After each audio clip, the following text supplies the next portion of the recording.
Here's today's verse, Matthew 20:20-28. Then the mother of Zebedee's sons came to Jesus with her sons and kneeling down asked a favor of him. "What is it you want?" he asked.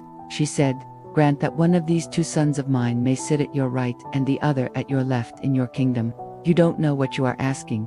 Jesus said to them, "Can you drink the cup I am going to drink?" "We can," they answered. And Jesus said to them, "You will indeed drink from my cup, but to sit at my right or left is not for me to grant.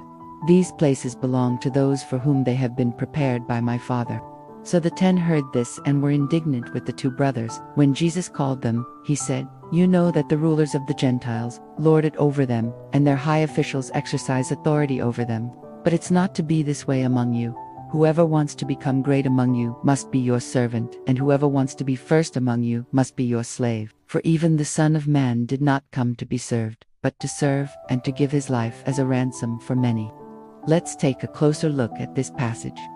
This passage tells us about two brothers who wanted to sit at Jesus' right and left hand in the kingdom. Now, when we think of Jesus' kingdom, we need to understand that there are two aspects to it. One is his present kingdom, which is spiritual and has to do with salvation. The other is the future kingdom, which is physical and has to do with the future earth when Jesus returns. Now, some people say that this passage only talks about Jesus' future kingdom. However, the context clearly shows that this is talking about both kingdoms, because Jesus talks about drinking his cup, which has already been poured out on the cross, but also talks about sitting at his right and left hand in his kingdom, which has yet to come. So this is a great passage to teach us about the two aspects of the kingdom. Now, why did these two brothers want to sit at Jesus' right and left hand? Well, this was the place of honor. This is where the most important people sat. And these two brothers probably thought that since they were sons of thunder, which means they had power, that they deserved this place of honor. They didn't understand that it wasn't about what they could do or what they had done, but what Jesus had done for them on the cross. And this is why Jesus says to them, "You don't know what you are asking." So Jesus says to them, "Can you drink the cup I am going to drink?"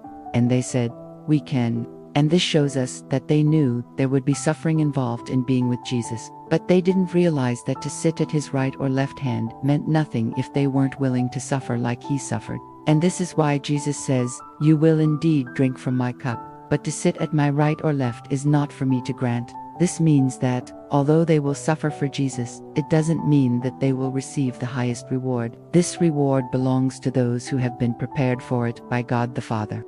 And then we see that the other 10 disciples got upset with the two brothers. But Jesus reminds them that it's not like it is in the world where the rulers lord it over others.